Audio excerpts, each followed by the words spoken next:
Chairman Camp, it's great to be here with you. Great to be with you. Thanks. We're here in Rome at our European Global Tax Symposium, talking about tax topics all over the place. But the topic I want to dive into with you right off the bat, and I should say we're sitting here on Wednesday, November 15th, as we're having this discussion, is the news hot off the press that is Speaker Johnson's two-part plan for sort of funding the government right now has passed the House. Now, it's still early hours in the United States right now, so it's hard to pick up on what reaction would be, but maybe give me your reactions on where we sit right now and prospects going forward. Well, the good news is there won't be a government shutdown immediately. They've pushed this off about 20% of funding until January and about 80% until February 2nd, which, ironically is Groundhog Day. So we're kind of repeating things over and over again. So there will be some time in December, perhaps, to work on some of these appropriations bills. It does appear as if the Senate is going to pick up this two-tiered funding proposal, and it looks like the president will support it. So short-term, good news, but the problems still are there. The conservatives who were unhappy with the McCarthy approach to this is a very similar approach, only just in two steps rather than one, voted largely against this package. More than 90 Republicans opposed it. So how do you fund the government at the levels that are really being expected by the bipartisan majority in the Senate and by the administration when you're one arm of a, three-branch tree? Yeah. So the finish line has changed, but the underlying issues haven't changed when we try and work through it right now. It's still about funding, the level of funding, debts, deficits, and of course, Ukraine funding, Israel funding was not in this package, and neither were the business provisions. Yeah. And the business provisions, obviously, what people are most worried about from a tax standpoint, right? Absolutely. I mean, they've been working on these a long time. It was expected they would have been taken care of by now. They're not. And of course, there's a concern about turning the calendar year and will there be retroactivity.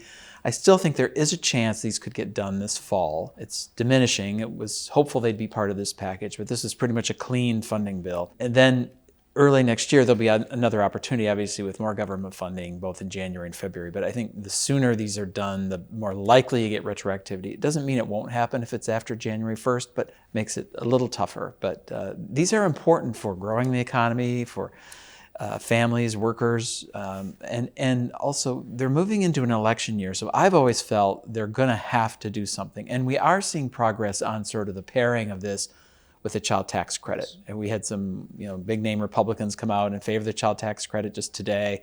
So there seems to be bipartisan discussions on pairing those two. That's kind of the key to unlocking these three business provisions. And I think that's probably what the package would look like if it were to take place. Yeah, I saw the same news this morning of some large name Republicans supporting the child tax credit. I had to do a double take. Am I looking at the right piece? But it's a means to an end. It is. And that is the bipartisan piece that I think could bring this package forward. And there is progress being made on that. So what's really important now, and I understand that both the chairman of Ways and Means, Jason Smith, and the chairman of Finance, Ron Wyden, are talking about the child tax credit. So what needs to be happening underneath this is that they are working on the legislative packages that then can be presented to leadership and hopefully go across the finish line.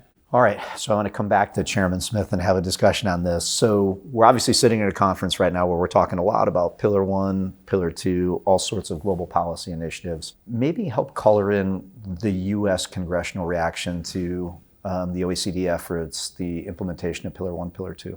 Well, certainly for the Republicans in Congress, they really view this as sort of taking U.S. tax sovereignty away from them. And of course, taxation is in the Congress, and they kind of guard that pretty jealously. They also see it really as kind of being targeted toward U.S. companies, and so not a lot of support there. Democrats, more muted. I don't think they're happy either, but they're not really voicing that. The administration obviously supporting moving forward on all of this. I don't see anything happening on this, frankly, until the 2024 election is settled. We kind of know who's in the majority and whether things move forward or not then. So next year, I don't see much happening on that. They've even worked on retaliatory measures for companies that adopt DSTs and other things. So they're really not really happy with this approach. And obviously, Pillar 1 looks like it would be a treaty, would require 67 votes in the Senate. It's a pretty big hurdle to jump over. And even Pillar 2, there would have to be legislative activity for that to be implemented as well. And they're a long way from that.